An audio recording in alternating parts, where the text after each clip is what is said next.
Good morning. आज का हमारा डिस्कशन का टॉपिक है इंडियन इकोनॉमिक का चैप्टर पावर्टी। अब ये चैप्टर है हमारा current challenges facing Indian economy unit से। इसमें हम बात करेंगे कि जैसे इंडिया जो है उसको जब 1947 में फ्रीडम मिली और उसके बाद हमने अपनी खुद की डेवलपमेंट की जर्नी स्टार्ट की, हमने खुद की पॉलिसीज़ मेक करनी स्टार्ट की। तो वहाँ से लेकर आज के टाइम तक यानी कि 2020 तक इसके बीच में हमने काफ़ी सारे सेक्टर्स में, एग्रीकल्चर सेक्टर में, इंडस्ट्री सेक्टर में, फॉरेन ट्रेड के सेक्टर में काफ़ी सारे एस्पेक्ट्स में डेवलपमेंट किया। लेकिन फिर भी कुछ ऐसे चैलेंजेस हैं, कुछ ऐसी प्रॉब्लम्स हैं इकोनॉमी में जो आज भी हमारे लिए परेशानी का कारण है। उसमें उसी current challenges facing Indian economy में हमको उन्हीं सारे टॉपिक्स के बारे में पढ़ना है कि कौन कौन सी चीज़ें जिनमें अभी भी हमको बहुत इम्प्रूव करने की ज़रूरत है। उसमें पहला है पॉवर्टी। ऐसे ही हम बात करेंगे ह्यूमन कैपिटल फॉर्मेशन की कि अभी भी हमारे यहाँ ह्यूमन कैपिटल उतना फॉर्मेशन उतना अच्छा नहीं हो रहा है। इंफ्रास्ट्रक्चर्स में भी कहीं ना कहीं हम कहीं लैग कर रहे हैं, कुछ एरियाज़ में कुछ डेवलपमेंट भी किया है तो कहीं ना कहीं कुछ पीछे छूट रहे हैं। इसके बाद हम बात करेंगे अनएम्प्लॉयमेंट के सेक्टर की। तो वो कुछ प्रॉब्लम्स हैं जो आज भी हमारे सामने हैं। उसमें से पहली है पॉवर्टी यानी कि गरीबी। इस चैप्टर में गरीबी में हमको क्या क्या बातें पढ़नी है। सबसे पहले तो हमको मीनिंग ऑफ पॉवर्टी पता होना चाहिए। फिर हम बात करेंगे कि अगर किसी व्यक्ति को हम पुअर कहते हैं कि हाँ ये व्यक्ति गरीब है, तो किस बेसिस पे कहते हैं, क्या क्या कैरेक्टरिस्टिक्स होती हैं एक पुअर व्यक्ति की। अगर ये कैरेक्टरिस्टिक्स उसमें दिखती हैं तो हाँ आप कहेंगे कि ये व्यक्ति क्या है, पुअर है। इसके बाद अर्बन और रूरल एरियाज़ यानी कि ग्रामीण एरियाज़ में और शहरी एरियाज़ में कुछ ऐसे व्यक्ति होते हैं जैसे कि ग्रामीण एरियाज़ में पुअर लोगों के कैरेक्टरिस्टिक कुछ और हो सकते हैं कि इनको हम पुअर कहेंगे। शहरी में कुछ और लोग होते हैं, उनके बारे में बात करेंगे कि अर्बन और रूरल एरियाज़ में पावर्टी कैसे डिफरेंट है। फिर मेजर्स ऑफ पावर्टी, पावर्टी का मापा कैसे जाता है। उसके लिए दो मेजर्स हैं, एक है एब्सोल्यूट में पावर्टी और एक है रिलेटिव पावर्टी।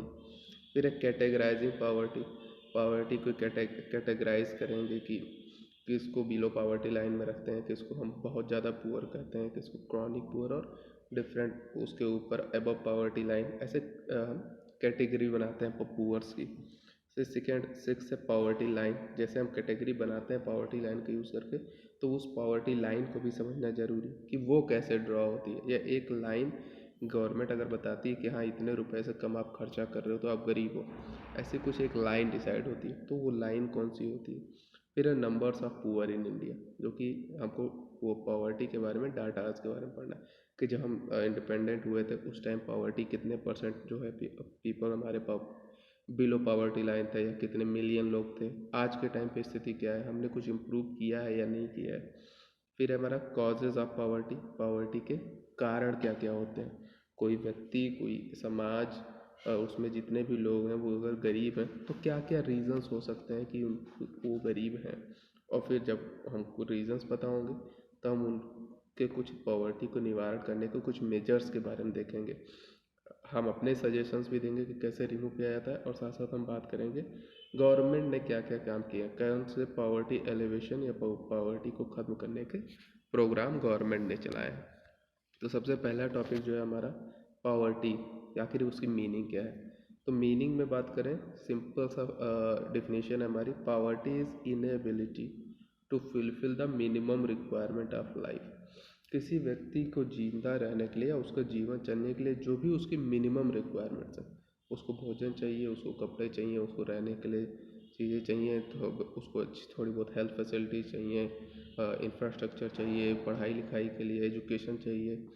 अगर वो अपनी ये जो भी मिनिमम फैसिलिटीज़ है जिससे कि आदमी अपना जीवन आराम से बिता सकता है, वो अगर मिनिमम फैसिलिटीज़ या मिनिमम रिक्वायरमेंट भी वो फुलफ़िल नहीं कर पाता है, उसको सबको नॉर्मली सुबह का नाश्ता और 2 टाइम का भोजन चाहिए। अगर कोई ऐसी फैमिली है जो इन 3 में को ही नहीं फुलफ़िल कर पा रही है, किसी को रात में भूखे पेट सोना पड़ रहा है, बहुत सारे लोग अभी भी हैं इंडिया में जिनको 2 टाइम का खाना नहीं नसीब हो पाता है। तो उनके लिए हम क्या कहेंगे कि उनकी इनेबिलिटी है कि वो अपनी मिनिमम जो रिक्वायरमेंट है, 2 टाइम का भोजन जो मिनिमम रिक्वायरमेंट है, वो भी नहीं पूरा कर पा रहे हैं। ठीक है, तो यही हो गई हमारी पॉवर्टी की definition. Poverty is inability to fulfil the minimum requirement of life. अब जब हमको मिनिमम रिक्वायरमेंट के बारे में पता चल गया तो हम देखेंगे कि कैरेक्टरिस्टिक कौन क्या क्या चीज़ें आती हैं, और अगर कोई व्यक्ति पुअर है तो उसके साथ साथ कौन कौन सी प्रॉब्लम्स या क्या क्या उसकी कैरेक्टरिस्टिक्स हैं। तो पहला है hunger and starvation. Minimum requirement की बात है, अगर वो 2 टाइम की खाना अपना नहीं जुगाड़ कर पा रहा है तो यानी कि उसको भूखे रहना पड़ रहा है या स्टार्वेशन हो रहा है, उसको कहीं से कुछ भी खाने को नहीं मिल रहा है। तो ये सारी चीज़ें होंगी। पहली कैरेक्टरिस्टिक्स तो ये है कि उसको खाने पीने की प्रॉब्लम होगी। सेकंड, पुअर हेल्थ होगा। जब उसके पास खाने के लिए चीज़ें नहीं है तो उसको न्यूट्रिशन नहीं मिल पाएगा, 2 टाइम का भोजन नहीं मिल पा रहा है, उसमें भी भोजन में भी बैलेंस डाइट भी मिलना बहुत ज़्यादा ज़रूरी है। तो ये सारी चीज़ें नहीं रहेंगी तो पुअर हेल्थ की समस्या आ जाएगी। उसके पास पैसे नहीं है कि वो साफ आरओ का वाटर पी सके, तो कहीं से भी गंदा पानी पी लिया तो उसके साथ कुछ प्रॉब्लम्स आएंगी, छोटी मोटी बीमारियाँ उसको हो जाएंगी।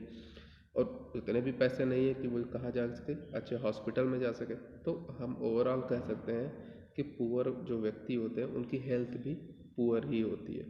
थर्ड है डेब्ट ट्रैप। डेब्ट ट्रैप का मतलब क्या है कि वो किसी ऋण के जाल में फंसा होगा। तो ये ज़्यादातर हम देखते हैं रूरल पॉवर्टीज़ में, ग्रामीण लोगों में। गरीब लोग होते हैं उनके पास खुद की ज़मीन नहीं होती है, या खुद की ज़मीन होती भी है तो उसका ज़्यादा कोई यूज़ नहीं होता, उस पर ज़्यादा कुछ प्रोडक्शन नहीं होता है। तो वो क्या करते हैं, अपना घर चलाने के लिए या खेती करने के लिए, उसमें कुछ बीज डालने के लिए लोगों से पैसे उधार लेते हैं, और फिर उन पैसों को चुका नहीं पाते हैं, फिर और उधार लेते हैं। ऐसे करके वो एक डेब्ट के ट्रैप में फंसे होते हैं। उनके ऊपर काफ़ी ज़्यादा मात्रा में अब लोगों जिनके पास ज़मीन नहीं है, सारी चीज़ें, उनको बैंक से तो लोन वैसे भी नहीं मिलने वाला। तो ग्रामीण एरियाज़ में जो साहूकार होते हैं और बाकी लोग जिनसे उनको लोन मिलता है, उनका उन पे काफ़ी ज़्यादा अत्याचार होता है अपने पैसे वापस लेने के लिए। फोर्थ है वीक बारगेनिंग पावर। जब चूँकि उस व्यक्ति के पास खुद की कोई पावर नहीं है तो किसी सामने वाले से, अगर कोई व्यक्ति है गरीब व्यक्ति और वो किसी से काम मांगने जा रहा है, उस व्यक्ति को काम की बहुत ज़रूरत है क्योंकि उसको अपना 2 टाइम का भोजन जुगाड़ करना है। तब जब उसको कोई काम मिलेगा और व्यक्ति जो सामने वाला है वो कहेगा कि मैं तुमको 300 रुपये महीने, 300 रुपये पर डे ही दूंगा, ना कि 500 रुपये। तो ये व्यक्ति बार्गेन नहीं कर सकता है कि नहीं मुझे 500 दो, क्योंकि इसको ज़रूरत है 300 की ही भी मिल जाए तब भी उसका आज का भोजन हो जाएगा, और वही उसकी ज़रूरत है। तो चूँकि उसकी गरीबी इतनी है कि वो 300 रुपये की बजाय 500 रुपये के लिए बार्गेन नहीं कर पाता है, उसकी पावर ही नहीं है बार्गेन करने की। फिर पांचवा कैरेक्टरिस्टिक्स है माइग्रेशन टू अर्बन एरियाज। उसके अलावा जो ग्रामीण लोग होते हैं या ऐसे एरिया जो पिछड़े एरियाज हैं, वहाँ से जब लोग गरीबी के जाल में फंसे होते हैं, रिक्वायरमेंट पूरी नहीं हो पाती हैं और ये सारी चीज़ें होती हैं, तब व्यक्ति मजबूरन क्या करता है, काम की तलाश में आसपास के शहरी क्षेत्रों में या दूर के एरियाज़ में भी माइग्रेट होने की कोशिश करता है, क्योंकि शहरी एरियाज़ में, बड़े एरियाज़ में एम्प्लॉयमेंट की अपॉर्चुनिटीज़ थोड़ी ज़्यादा होती हैं बजाय के गांव के एरिया से। वहाँ पर शहर में अगर आप आ जाओगे, कोई व्यक्ति बिहार से या यूपी से निकलकर मुंबई चला जाता है, तो बिहार और यूपी के उन ग्रामीण इलाकों से तो मुंबई में एम्प्लॉयमेंट की अपॉर्चुनिटीज़ ज़्यादा हैं, और ये भी गारंटी है कि मुंबई में अगर रहेगा तो थोड़े बहुत काम मिल जाएंगे तो उसका 2 टाइम का भोजन हो जाएगा। तो ये हो गए कुछ कैरेक्टरिस्टिक्स पुअर व्यक्ति के। इसके अलावा और भी कई सारे कैरेक्टरिस्टिक्स हैं। पुअर हेल्थ है अगर, तो पुअर उसके पढ़ा लिखा भी नहीं होगा। गरीब व्यक्ति है तो उसकी एजुकेशन लेवल भी उतना ज़्यादा नहीं होगा, और भी कई सारी चीज़ें हैं। अब अगर अर्बन और रूरल एरियाज़ में बात करें कि अर्बन एरियाज़ में कौन कौन से लोग पुअर होते हैं और रूरल एरियाज़ में, तो शहरी क्षेत्रों में ज़्यादातर जब हम देखते हैं कि ठेले लेकर चलने वाले लोग हैं, रैग पिकर्स हैं, या जो भी कूड़ा बीनने वाले लोग हैं, भीख मांगने वाले लोग हैं, बेगर्स हैं, ये सारे लोग पुअर्स की कैटेगरी में कैटेगराइज किए जाते हैं। वहीं रूरल एरियाज़ में लैंडलेस लेबर्स, बहुत सारे ऐसे व्यक्ति होते हैं जिनके पास खेती करने के लिए खुद की ज़मीन नहीं होती, तो वो दूसरों की ज़मीन पे लेबर का काम करते हैं। ऐसे लोगों को लैंडलेस लेबर कहा जाता है, और ये एक पुअर के व्यक्ति उसमें कैटेगराइज किए जाते हैं। ओनर ऑफ वेस्ट लैंड, ऐसे भी लोग होते हैं जिनके पास खुद की ज़मीन तो होती है लेकिन वो ज़मीन ही वेस्ट होती है, उस पर कुछ उगाया नहीं जा सकता, बंजर ज़मीन होती है। तो जब वो उस पर खेती नहीं करते, कुछ उगा नहीं पाते हैं, तब वो भी दूसरे की ज़मीन पर ही खेती करते हैं, तो वो भी पुअर की कैटेगरी में आ जाते हैं। लैक ऑफ बेसिक लिटरेसी, जब ग्रामीण एरियाज में ऐसे लोग होते हैं तो इनकी लिटरेसी, पढ़ाई लिखाई की भी क्षमता उतनी नहीं होती है, पढ़े लिखे भी नहीं होते। तो ये हो गए अर्बन और रूरल में पुअर लोग। इसके बाद थर्ड बात करें तो मेज़र ऑफ पावर्टी। पावर्टी के दो मेजर्स हैं जो हमको डिस्कस करना है। पहला है रिलेटिव पावर्टी और दूसरा है एब्सोल्यूट पावर्टी। अब रिलेटिव का मतलब क्या है? तुलनात्मक। हम क्या कर रहे हैं, एक से दूसरे में तुलना कर रहे हैं। अगर मैं कहूँ कि मेरे पास 50 रुपये हैं और ए व्यक्ति के पास 50 रुपये और बी व्यक्ति के पास 100 रुपये हैं, तो यहाँ पर हम अगर बात करेंगे तो दोनों में कौन पुअर है? रिलेटिवली ए पुअर है, क्योंकि उसके पास 50 रुपये हैं और इसके पास 100 रुपये हैं। हमने यहाँ पर कोई लाइन नहीं ड्रॉ की है कि जिसके पास 40 रुपये से ज़्यादा है वो पुअर नहीं माना जाएगा, या जिसके पास 60 रुपये से कम है वो पुअर माना जाएगा। उस हिसाब से हम कहें कि ए पुअर है, नहीं। हम केवल और केवल क्या कर रहे हैं, ए और बी में तुलना कर रहे हैं, और इस तुलना में हम पता कर रहे हैं कि इस बी के मुकाबले ए गरीब है। तो जब हम इस तरीके के तुलनात्मक रूप से गरीब पता करते हैं कि अच्छा इंडिया के अमेरिका के मुकाबले इंडिया के लोग कम समृद्ध हैं या इंडिया के लोग गरीब हैं। इंडिया में हो सकता है कि बहुत सारे लोग गरीब ना हो, अच्छे से रह रहे हो, लेकिन फिर भी अमेरिकन व्यक्ति के मुकाबले जितना उसके पास पैसा है, जितने उसके पास सुविधाएं हैं, हमारे पास नहीं है, तो रिलेटिवली हम उनसे गरीब हो जाते हैं। तो इस मेज़र को हम क्या कहते हैं, रिलेटिव मेजर्स कहते हैं। It refers to poverty of people in relation to other people, region और नेशन। तो जैसे इंडिया में बात करें तो बिहार और अगर महाराष्ट्र की तुलना करें तो बिहार और महाराष्ट्र में रिलेटिवली बिहार जो है वो पुअर है। अब उसमें कितने लोग हैं जो पुअर हैं या कितने लोग हैं जो मिनिमम नीड्स नहीं ले पा रहे हैं, वो बात अलग है, लेकिन रिलेटिवली दोनों में तुलना करने के बाद हमको पता चला कि रिलेटिवली बिहार जो है वो पुअर स्टेट है। It is income position of one group in comparison with the other. हम हमेशा क्या करते हैं, इसमें कंपेयर करते हैं। और इसको पता लगाने का तरीका है लॉरेंस कर्व, जो कि 11th क्लास में स्टैट्स में पढ़ा था हमने, और है गिनी कोफिशिएंट। लॉरेंस कर्व इनकम की डिस्पैरिटी को बताता है कि कितने परसेंट लोग हैं जिनके पास ज़्यादा पैसे हैं और कितने परसेंट लोग हैं जिनके पास कम पैसे हैं, और दोनों में डिस्पैरिटी कितनी है। गिनी कोफिशिएंट भी कुछ ऐसी ही चीज़ें बताता है। तो ये हो गया हमारा रिलेटिव पावर्टी। फिर आता है एब्सोल्यूट पावर्टी। एब्सोल्यूट पावर्टी का मतलब सरकार ने या किसी व्यक्ति ने कहा कि ये एक लाइन है, ये 50 रुपये की लाइन है, जो व्यक्ति पर डे 50 रुपये से कम कमाता है वो पुअर है। अब इसमें किसी रिलेटिव व्यक्ति से मतलब नहीं है कि हाँ तुम 50 कमाते हो, तुम 40 कमाते हो तो 40 वाला गरीब है, नहीं। यहाँ पर चूँकि एक 50 कमाता है एक 40 कमाता है, हम कह सकते हैं दोनों गरीब हैं भाई। क्यों? यह है एक लाइन बनी हुई है, इसी लाइन को हम क्या कहते हैं, पावर्टी लाइन कहते हैं। और उस पावर्टी लाइन से नीचे जितने भी व्यक्ति आएंगे, यहाँ 49 रुपये कमाने वाला भी आ सकता है, यहाँ पे 5 रुपये कमाने वाला या वो भी आ सकता है जिसने दिन भर में कुछ नहीं कमाया।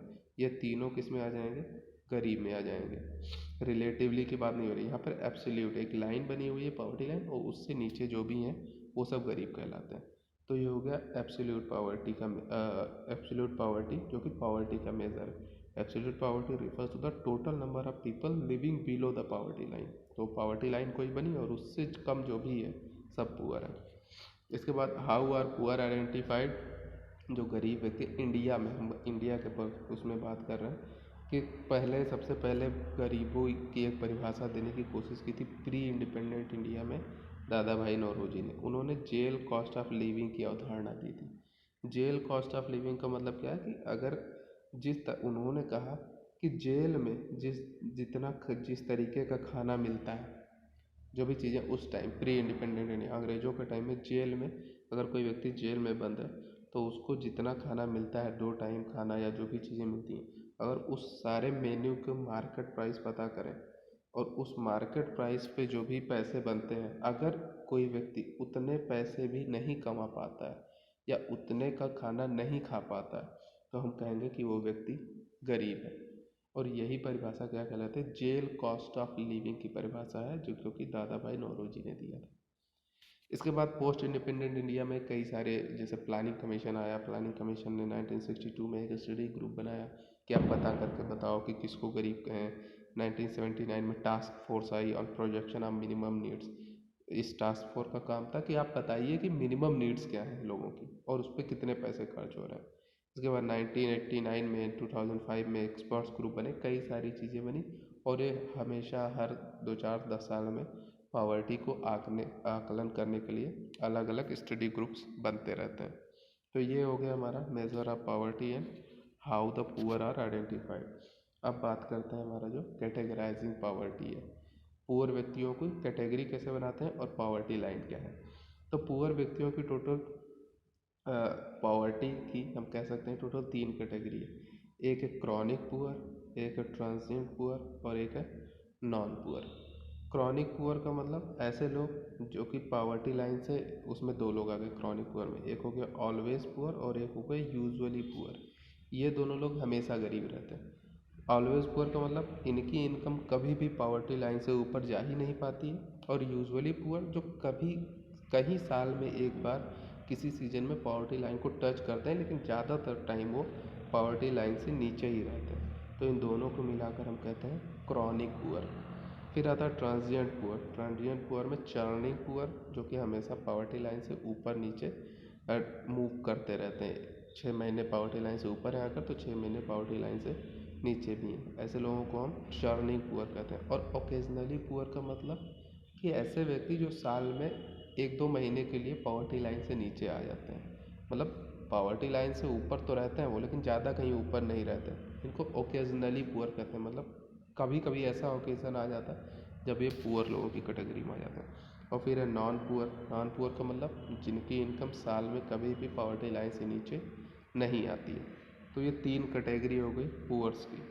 इसके अलावा अगर हम बात करें पॉवर्टी लाइन के ऊपर और पॉवर्टी लाइन के नीचे, इसमें भी कई सारी चीज़ें, जैसे एक पॉवर्टी लाइन बनी है तो ये जो व्यक्ति पॉवर्टी लाइन के जस्ट पास में है इसको भी पुअर कहते हैं। और जो पॉवर्टी लाइन के बहुत नीचे है उसको भी पुअर कहते हैं।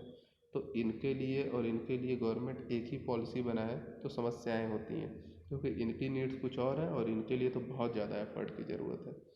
तो इसलिए पॉवर्टी लाइन के नीचे और ऊपर भी कई सारी कैटेगरीज बनाई गई हैं। जैसे जो व्यक्ति पॉवर्टी लाइन से नीचे है लेकिन पॉवर्टी लाइन के ही आसपास है उसको हम पुअर कहते हैं।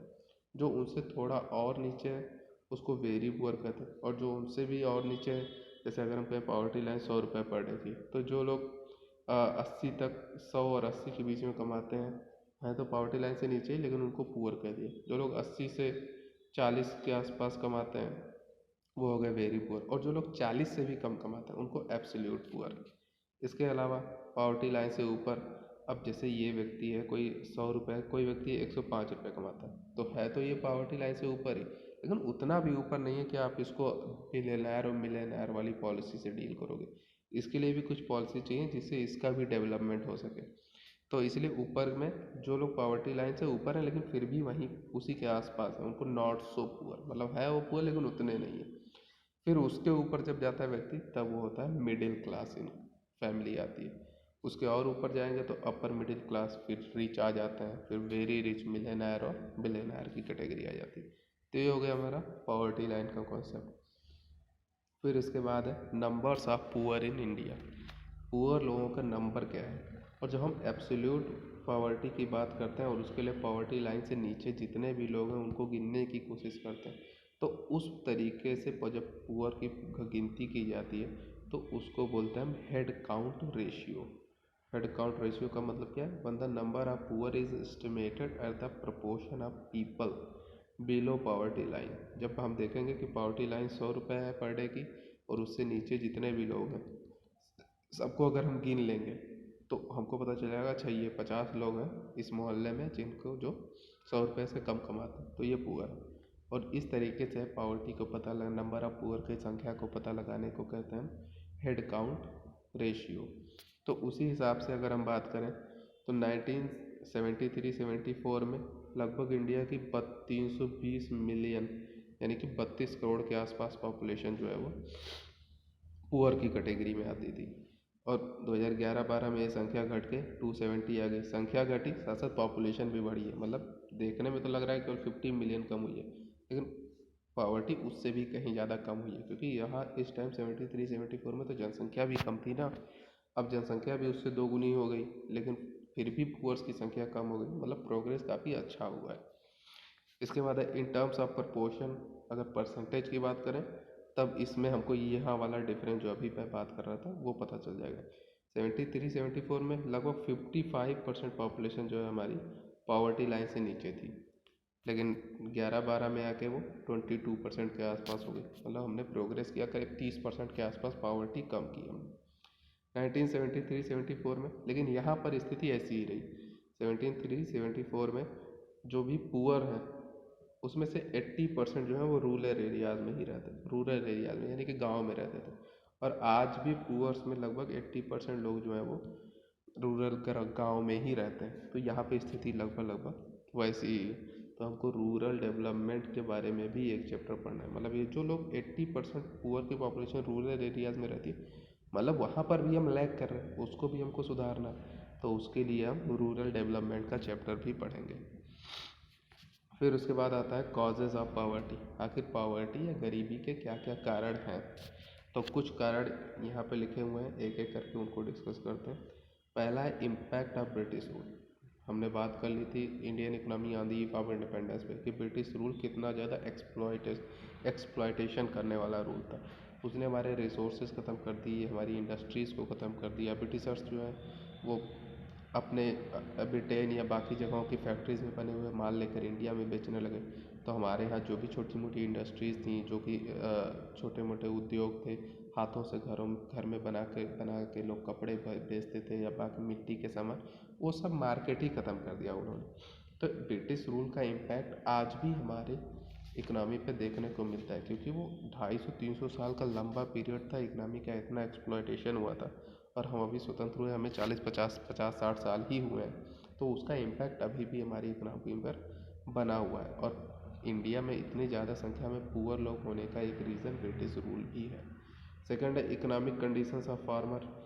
हमारे यहाँ जो भी किसान है, चूँकि हमारी इकनॉमी जितनी भी पॉपुलेशन है उसके 55-60% लोग अभी भी एग्रीकल्चर ही करते हैं। तो ये 60% लोगों की अगर स्थिति नहीं सुधरेगी तब इंडिया की इकनॉमी की, इंडिया के पुअर्स की संख्या तब तक नहीं सुधरेगी। तो हमारे जो फार्मर्स हैं उनकी इकोनॉमिक कंडीशंस काफ़ी ख़राब है। क्यों? क्योंकि ज़मीन के इतने छोटे टुकड़े हो चुके हैं। हमने फ्रेगमेंटेशन ऑफ लैंड कॉन्सेप्ट पढ़ा था सेकंड चैप्टर में। और उनके पास खुद के पास पैसा नहीं है अपनी खेती में इन्वेस्ट करने के लिए। तो जब खेती में इन्वेस्ट नहीं होता है तो उनको खुद ही प्रॉफिट नहीं होता है, और जब प्रॉफिट नहीं होता है तो उनका पॉवर्टी का वो डेब्ट का ट्रैप जो है हमेशा बना रहता है। थर्ड है high growth rate of population. एक ये भी रीज़न है हमारे यहाँ ज़्यादा संख्या में पुअर लोग होने की, क्योंकि हमारे यहाँ पॉपुलेशन की ग्रोथ रेट भी काफ़ी ज़्यादा है। अगर हम पॉपुलेशन की ग्रोथ रेट कम कर दें तो थोड़ा बहुत इम्प्रूवमेंट आ जाएगा हमारी नंबर्स ऑफ जो पुअर अभी भी हम कर रहे हैं 22% है। अगर हम हमारी जनसंख्या वही होती जो 1973-74 में है तो पुअर की संख्या कहीं 2-4-10% के आसपास ही करती। लेकिन 1973-74 से जनसंख्या हमारी दोगुनी हो गई, फिर भी हमारे यहाँ पॉवर्टी कम हुई है।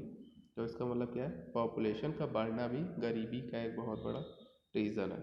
वाइड स्प्रेड अनएम्प्लॉयमेंट एक रीज़न है गरीबी का। जब लोगों के पास अनएम्प्लॉयमेंट है, उनके पास नौकरी ही नहीं है, तो कमाएंगे कैसे? और जब कमाएंगे नहीं, खाएंगे नहीं, मिनिमम नीड्स नहीं पूरी कर पाएंगे, तब वो गरीब ही रहेंगे। फिर है low level of capital formation.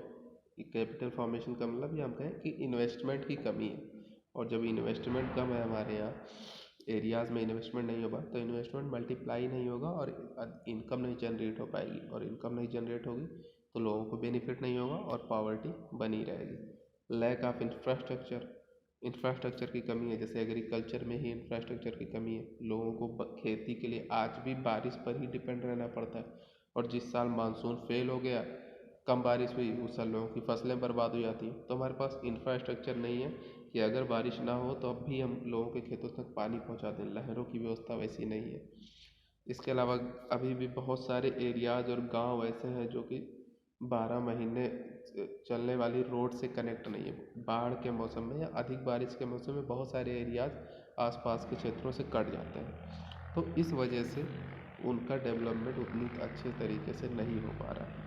Lower level of education भी एक रीज़न है। लिटरेसी रेट कम है जिसकी वजह से लोग पढ़े लिखे नहीं हैं, और जब पढ़ नहीं पाते हैं तो उनके अंदर स्किल डेवलप नहीं हो पाता, और स्किल डेवलपमेंट नहीं होता है तो उनके लिए एम्प्लॉयमेंट की अपॉर्चुनिटीज़ जो है वो काफ़ी कम हो जाती है। फिर इसके बाद है सोशल फैक्टर। जैसे सोशल फैक्टर का मतलब है कि हमारे यहाँ कास्ट सिस्टम, और कास्ट सिस्टम में आज से नहीं काफ़ी सालों से ये परंपरा बनी हुई है कि इस कास्ट का व्यक्ति है या लोअर कास्ट का व्यक्ति है तो उसको यही काम करने चाहिए। तो कई बार ये कास्ट सिस्टम लोगों को फंसा कर रखता है गरीबी के जाल में। जो लोअर जो कि निचली जिनको जातियाँ बोलते हैं, जिनको अछूत बोला जाता है, उनके साथ अच्छा व्यवहार नहीं होता है, तो उनको ये है कि आपकी फैमिली का काम है सफाई करना, तो आपको भी यही करना है और सारी चीज़ें, तो उसको न पढ़ाई मिल पाती है, ना ही और ज़्यादा अपॉर्चुनिटीज़ मिल पाती है। तो ये सारे रीज़न्स हैं। इसके अलावा और भी बहुत सारे रीज़न्स हैं जिसकी वजह से हम कह सकते हैं कि इंडिया में या कहीं भी पॉवर्टी जो है अभी भी काफ़ी ज़्यादा मात्रा में है। अब इन कॉजेज़ के बाद हम बात करेंगे कि इनको रिमूव करने के लिए मेजर्स कौन कौन से हैं, कैसे इनको रिमूव किया जा सकता है, पॉवर्टी को कैसे ख़त्म किया जाता है। तो सबसे पहला तो है by accelerating the pace of economic growth. अगर हमारे देश की इकनॉमी अच्छे से नहीं चलेगी, यहाँ पर प्रोडक्शन एक्टिविटीज़ ही नहीं होंगी, तो उससे लोगों को बेनिफिट नहीं हो पाएगा। तो एक तरीका तो है कि आप सबसे पहले तो अपनी इकनॉमी की ग्रोथ को बढ़ाओ। जब इकनॉमी अच्छी तरीके से ग्रोथ होगा, हमारी जीडीपी बढ़ेगी, गुड्स एंड सर्विसेज का प्रोडक्शन होगा, तब लोगों के लिए एम्प्लॉयमेंट की अपॉर्चुनिटीज़ जनरेट होंगी, लोगों के पास का खर्च करने के लिए पैसे आएंगे और वो अपनी नीड्स को फुलफ़िल कर पाएंगे। इसको बोलते हैं ट्रिकल डाउन थ्योरी या ट्रिकल डाउन अप्रोच।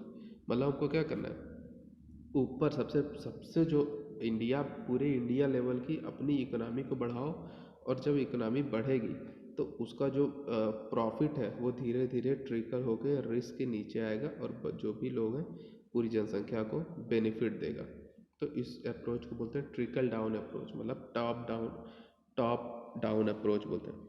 हमें सुधार कहाँ करना है, ऊपर अपनी जीडीपी के लेवल पे, और उससे धीरे धीरे करके नीचे तक लोगों को प्रॉफिट मिलेगा और गरीबी या पॉवर्टी खत्म हो जाएगी। तो ये अप्रोच है, गवर्नमेंट ने भी इसका यूज़ किया काफ़ी सालों तक, आज भी इसका यूज़ चल रहा है। फिर है by reducing the inequalities of income and wealth. गरीबी कम करनी है अगर हमें, तो हमको क्या करना होगा, जो इनकम में इनइक्वलिटीज़ है, अमीर लोग और अमीर होते जा रहे हैं, गरीब लोग और गरीब होते जा रहे हैं, इन सारी इनइक्वलिटीज़ को दूर करने का तरीका ढूंढना पड़ेगा।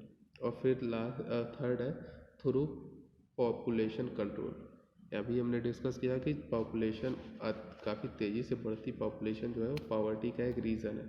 तो अगर उस पॉपुलेशन ग्रोथ को अगर हम कंट्रोल कर पाए, तो हम जब हमारे पास जनसंख्या कम हो जाएगी तो और हमारे पास रिसोर्सेज इतने ही रहेंगे, तब गवर्नमेंट क्या कर सकेगी, अपने रिसोर्सेज का अच्छी तरीके से यूज़ कर पाएगी। और अगर बेनिफिट लेने वाले 4 लोग हैं और हमारे गवर्नमेंट के पास 100 रुपये है, तब वो सब पे 25-25 रुपये बांट देगी और इन लोगों का भी कुछ बेनिफिट हो जाएगा। और अगर गवर्नमेंट के पास 100 रुपये ही है और बेनिफिट लेने वाले 10 लोग हैं, तब सबके हिस्से में 10-10 रुपये आएंगे और किसी का भी भला नहीं हो पाएगा। तो पॉपुलेशन अगर हम कंट्रोल करते हैं तो उन्हीं गिवन रिसोर्सेज से हम काफ़ी ज़्यादा लोगों को बेनिफिट पहुंचा सकते हैं। इसके अलावा कुछ और भी रीज़न मेजर्स हैं, जैसे एग्रीकल्चर ग्रोथ। अगर रूरल में जो पॉवर्टी है उसको ख़त्म करना है तो हमको एग्रीकल्चर में ग्रोथ करना पड़ेगा। इन्फ्लेशन को कंट्रोल करना पड़ेगा, जिससे प्राइसेस जो है काफ़ी बढ़ती जाती हैं वो वस्तुओं की, और जब वस्तुओं की प्राइसेस इन्फ्लेट होती हैं तो उस वजह से कुछ लोगों के पास तो पैसा आ गया, मार्केट में मनी आ गई और उससे वस्तुओं की प्राइसेस बढ़ गई, या किसी और रीज़न से वस्तुओं की प्राइसेस बढ़ गई। तो उस वजह से क्या होता है, जो लोग गरीब हैं, अमीर लोग तो इन्फ्लेशन को एडजस्ट कर लेते हैं थोड़ा बहुत ज़्यादा प्राइसेस देके, लेकिन जो लोग गरीब हैं उनकी रिलेटिव इनकम और ज़्यादा कम हो जाती है। पहले वो जो अगर वो 100 रुपये कमाता था और उससे जो भी उसको खाना पीना होता था अपने फैमिली के लिए वो खा पी लेता था, लेकिन अब ये जो 100 रुपये में चीज़ मिलती थी इसका दाम 150 रुपये हो गया, और इस व्यक्ति की इनकम अभी भी 100 रुपये रही, तब वो उतने ही इनकम में, चूँकि वस्तुओं की प्राइसेस बढ़ गई, अपनी फैमिली के लिए भोजन अरेंज नहीं कर पाएगा। तो इसीलिए गवर्नमेंट को क्या करना चाहिए, इन्फ्लेशन पे कंट्रोल करना चाहिए। साथ साथ है जनरेशन ऑफ एम्प्लॉयमेंट, अधिक से अधिक एम्प्लॉयमेंट जनरेशन के प्रोग्राम चालू करो, लोगों को ट्रेनिंग दो जिससे उनके पास स्किल्स आएँ, एबिलिटीज़ आएँ, और स्किल इंडिया मिशन जैसे है जिससे वो उनके पास एम्प्लॉयमेंट की अपॉर्चुनिटीज़ ज़्यादा हो जाए। और फिर है मिनिमम नीड्स प्रोग्राम, जैसे अन्न योजना दे दिया, अंत्योदय अन्न योजना, या बाकी सारी चीज़ें, काम के बदले अनाज, ऐसे करके minimum needs, mid day meal, एक मिड डे मील प्रोग्राम है कि अगर बच्चों को न्यूट्रिशनल भोजन चाहिए और उनको घर पे, चूँकि गरीब बच्चे हैं उनको नहीं मिल पाता, तो स्कूल में ही उनको प्रोवाइड कराओ। जो भी उनको भोजन की मिनिमम नीड है वो गवर्नमेंट खुद प्रोवाइड कराए और उसके लिए प्रोग्राम चलाए। तो अगर ये सारी चीज़ें होती हैं तब हम पॉवर्टी को रिमूव कर सकते हैं। अब उसके बाद लास्ट टॉपिक है, गवर्नमेंट ने कौन कौन से पॉवर्टी एलिवेशन के प्रोग्राम चलाए या क्या क्या पॉलिसी फॉलो की जिससे हमारे यहाँ अभी पॉवर्टी जो है काफ़ी कम हुई है और आगे और हम कम कर सकते हैं। तो उसमें पहला, गवर्नमेंट ने भी ग्रोथ ओरिएंटेड अप्रोच अपनाया, ट्रिकल डाउन अप्रोच। गवर्नमेंट ने भी कहा कि इकोनॉमी की ग्रोथ करते हैं और इकोनॉमी हमारी काफ़ी तेज़ी से ग्रो भी हुई पिछले 2-3 डिकेड से, काफ़ी अच्छी तरह से 8% 10% की ग्रोथ रेट रही और उसका इफेक्ट जो है वो पास भी हुआ। लोगों के लिए एम्प्लॉयमेंट की अपॉर्चुनिटीज़ आई, गांव में सड़कें पहुंची, इंफ्रास्ट्रक्चर का डेवलपमेंट हुआ और सबके बिजली पहुंच गई, खेती के लिए नहरें बनवाई सरकार ने, इंफ्रास्ट्रक्चर बनवाए। तो ग्रोथ ओरिएंटेड अप्रोच भी गवर्नमेंट ने फॉलो किया। इसके अलावा स्पेसिफिक कुछ पॉवर्टी यानी गरीबी कम करने के कुछ प्रोग्राम भी है, जैसे रूरल एम्प्लॉयमेंट जनरेशन प्रोग्राम एक आया।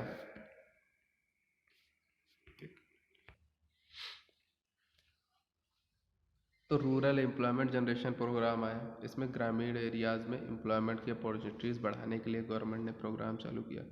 प्रधानमंत्री रोजगार योजना आई सेकंड, प्रधानमंत्री रोजगार योजना चालू हुई जिससे लोगों को कुछ स्किल्स दिए जाएं, उनको कुछ ट्रेनिंग प्रोवाइड कराई जाए जिससे कि जब उनके पास वो स्किल आ जाएगी तो वो उनके लिए एम्प्लॉयमेंट की अपॉर्चुनिटीज़ बढ़ जाएंगी।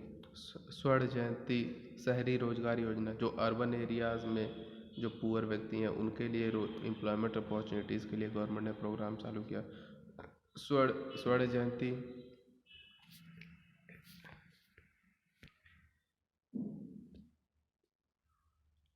जयंती स्वरोजगार योजना, और लास्ट है मनरेगा।